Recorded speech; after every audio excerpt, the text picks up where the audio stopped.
Concert series. Good morning, America. Breaking overnight, deadly mass shooting. A gunman dressed in black opening fire on a busy Toronto street, injuring 14 people before dying in a gun battle with police. Authorities not ruling out terrorism, the search for a motive right now. Overnight, the president launches an explosive rhetorical attack on Iran.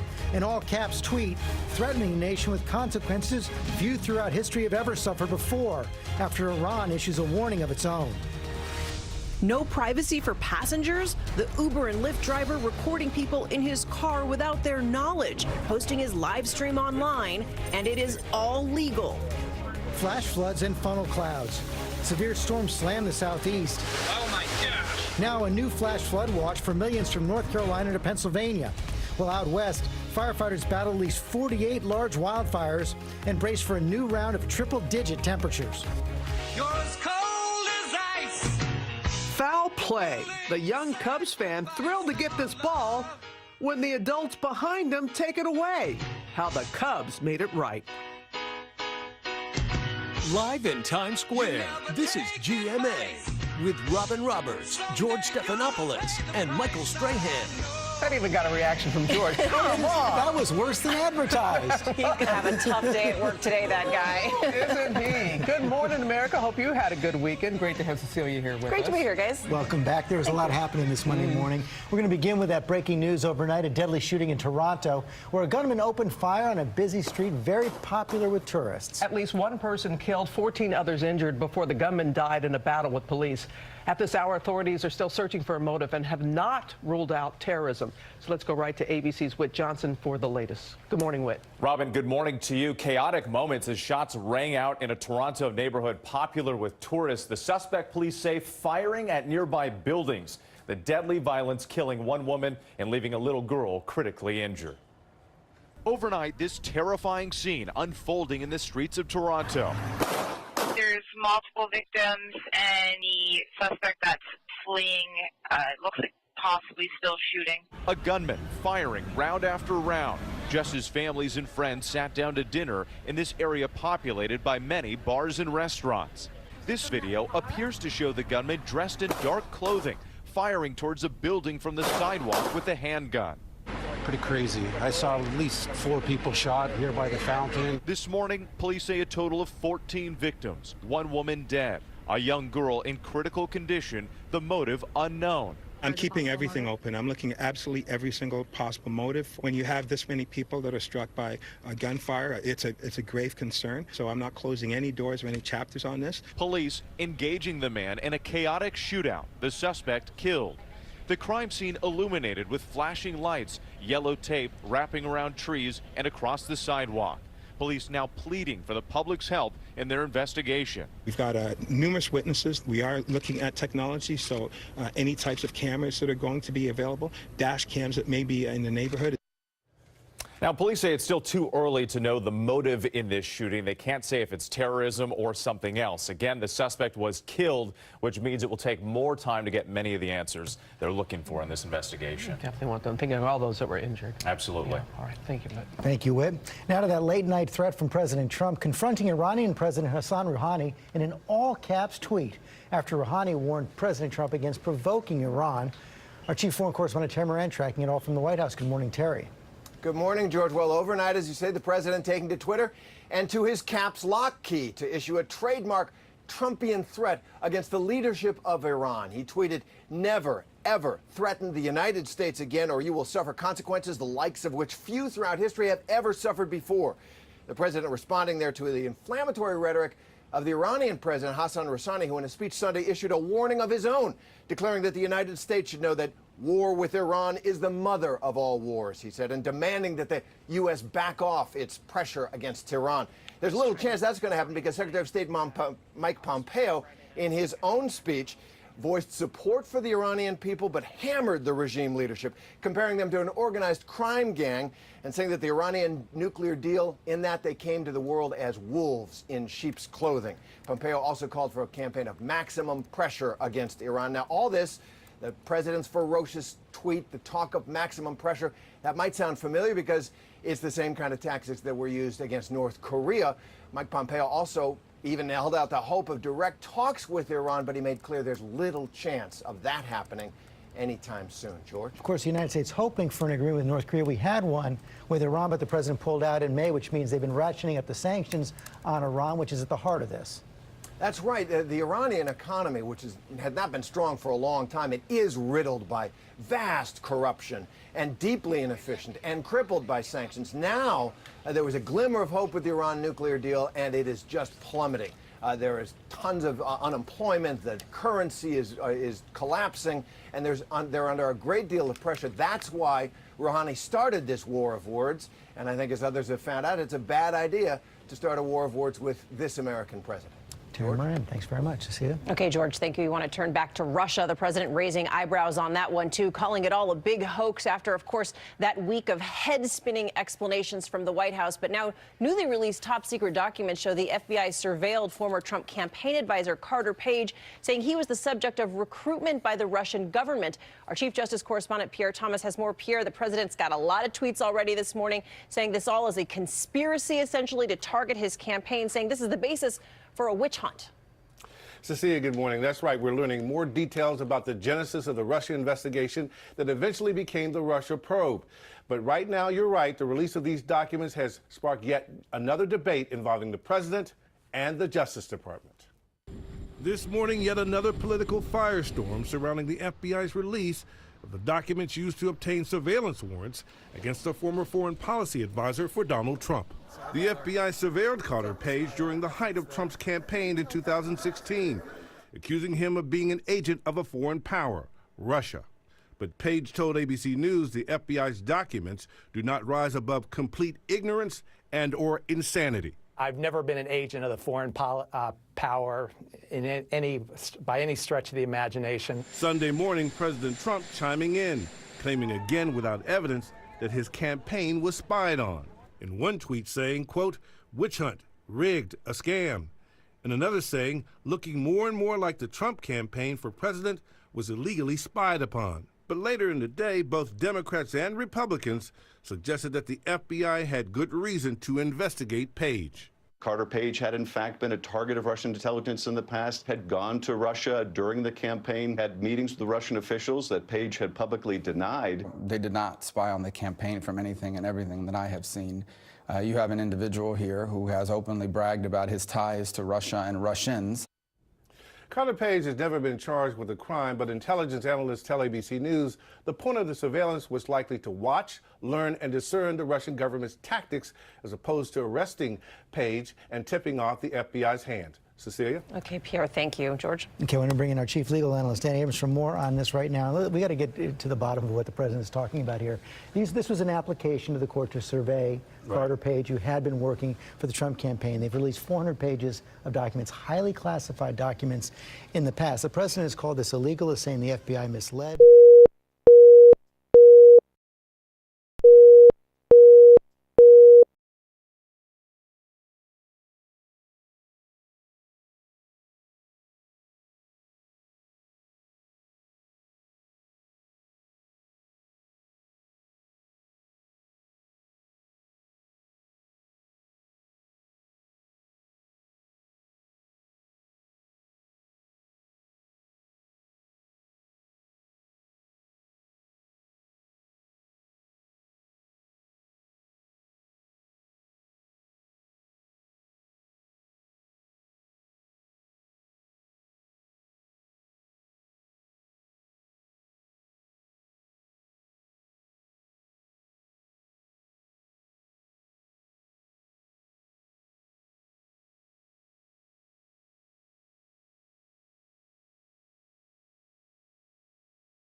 Discussing payments to that Playboy playmate, Karen McDougal, who had said she had an affair with Donald Trump.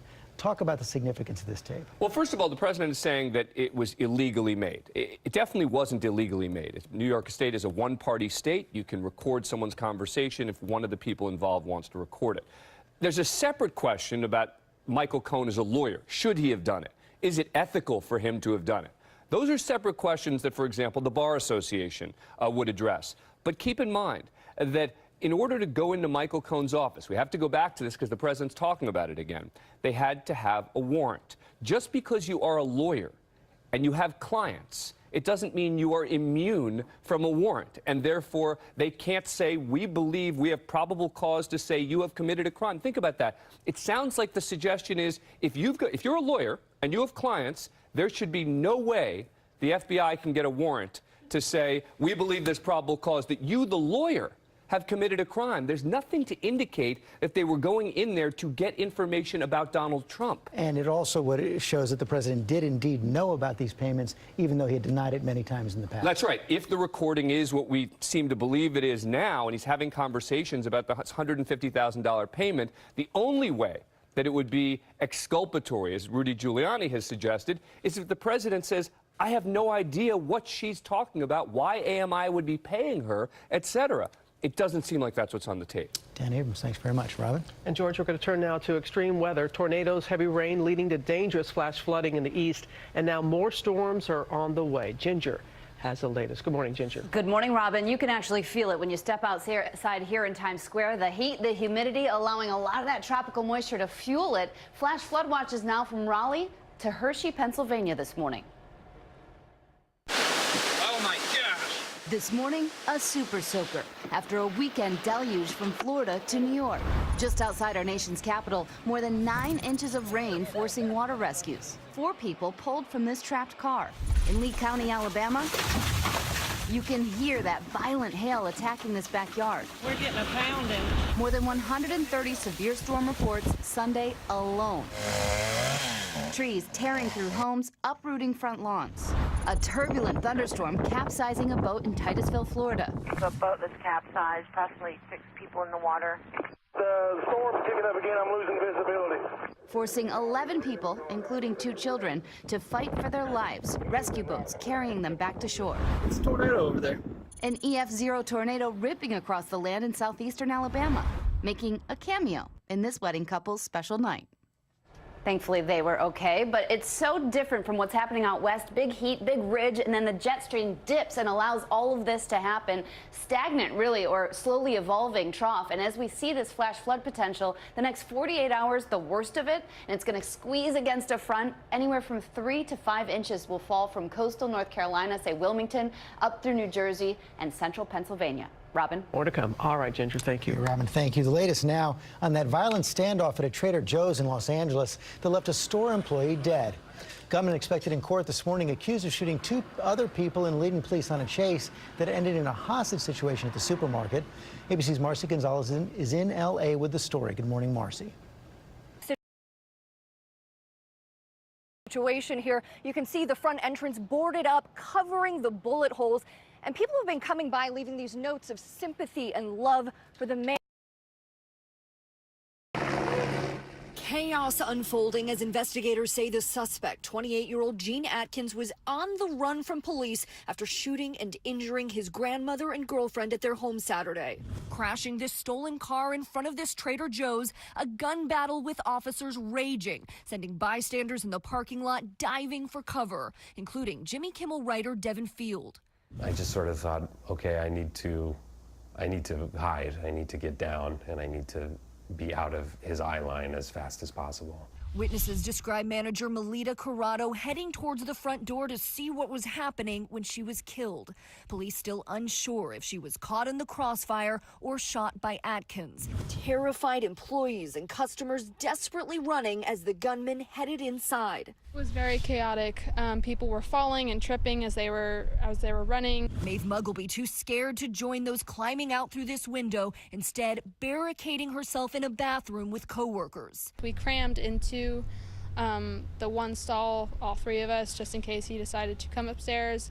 and shoot at the door. Dozens of others held hostage. A steady stream released, their hands in the air, until after 3 tense hours, the final few walked out with Atkins as he surrendered. And he's now being held on $2 million bail. 7 people were hospitalized in all of this, including a 12-year-old boy who was injured here. They are all expected to survive. Thank goodness for that. Okay, Marcy, thanks very much. Cecilia? Okay, George, we want to turn now to new details about that duck boat tragedy in Missouri. This morning, authorities are recovering wreckage from the lake. Their focus now, the data recorder. ABC's Marcus Moore is there on the ground in Branson. And Marcus, authorities are now trying to determine whether to pursue criminal charges. Yeah, that's right, Cecilia. Investigators hope that data recorder will offer them critical clues as they try to determine if the captain, the crew, or the company made any mistakes. We also heard over the weekend from the Attorney General that this boat had 4 to 5 cameras, and those cameras could reveal a lot about what was done as this was unfolding and perhaps what was said. But this morning, it's unclear if those cameras have audio. Survivor Tia Coleman lost her 3 young children, her husband, and 5 relatives, and she said that the captain described where the life vests were on the boat, but she says he told the group, quote, "You won't need them." 31 people were on board this boat that battled near hurricane-force winds and also 6-foot swells before plunging to the bottom of the lake. And this morning, that boat is expected to be lifted from the water, a process, Cecilia, that could take up to 5 hours. Such a tragedy, and we are certainly thinking of them. Marcus, thank you. We certainly are, Cecilia. Now to that foul play that thankfully was made right. Take a look at this. A young Cubs fan. He was thrilled to get a ball tossed to him when the adults behind him take it away. But the boy, you know, he took it all in stride. But once the Cubs realized what happened, they did something even better. Gave him a signed baseball. And you can see the smile on that young man's face. As the Cubs say, everybody in. And also, the Cubs beat the Cardinals 7-2. Now, there was somebody that was saying that earlier the man had given the young boy a ball. And so, but I'm like going, who cares? Yeah, I mean, if he got one earlier, clearly it was being tossed to him. Yeah, well, in Poor fact, there's a guy. picture here of the kid with 2 little balls, two balls there. It's going to be a tough day at work for the guy who I think now that his face is everywhere. Won't happen again. Let's go back to Ginger now with fires in the west. Yes, and we are watching so many of those. 48 large wildfires burning. This is actually a 300-some acre wildfire in Milpitas, California that's called the Country Fire. They've got this one 40% contained, but horrible news for this week for all wildfires in the Southwest. The heat is only increasing. This is actually going to be some of the hottest of the season. I keep saying that. I sound like a broken record every week, but it's actually getting hotter all the way to Seattle. These are just today's highs. It's going to keep building through Wednesday for a lot of folks. And yesterday we had several record highs broken in Texas, so it stretches all the way east there into those 105, 110 type numbers in California, all the way through Texas. Your local weather in 30 seconds. First, though, the Select Cities, sponsored by Tide Pods. Welcome to Tide Pods Talk with Gronk. I'm Gronk. I'm big and awesome, but this guy is little. Can it really clean? Heck yeah, it can. It's concentrated detergent plus stain fighters plus odor fighters that fight for clean. Boom! Ugh. Even this entire bottle can't beat Tide Pods. And now a word from future Gronk. Ugh. Tide Pods. If it's clean, it's got to be Tide. On Weather Alert today, escalating flood concerns, and now today we could see some isolated damaging winds. Your temperatures pushing through the mid-70s here this morning with a few scattered showers, even some thunderstorms. A better chance from late morning all through the day. In fact, a flash flood watch continues across the area. You can see our main threat is that of heavy rain, but the flooding threat remains high with those isolated high winds. And this chance continues through Wednesday, potentially even Thursday and Friday of this work week. So many, including me, just love this summer heat and humidity. There's this from Iron Mountain, Wisconsin. Oh. In case you're ready. No. There's a taste of it. Okay. I thought it was a little too soon. But I wanted to show you. Hey, I just bring the news. Take it back. Thank you, Ginger. Coming up here, a new case testing Stand Your Ground. A man shot to death over a parking space, but the gunman is not facing charges. We're going to talk to Sonny Huston about that. Also coming up here on GMA, the Uber and Lyft driver live streaming his passengers without their knowledge, posting it online. The new concerns about privacy. And in case you're wondering, yes, it is legal. Come on back. New Starbucks Plus coffee is the coffee you love, plus twice the caffeine for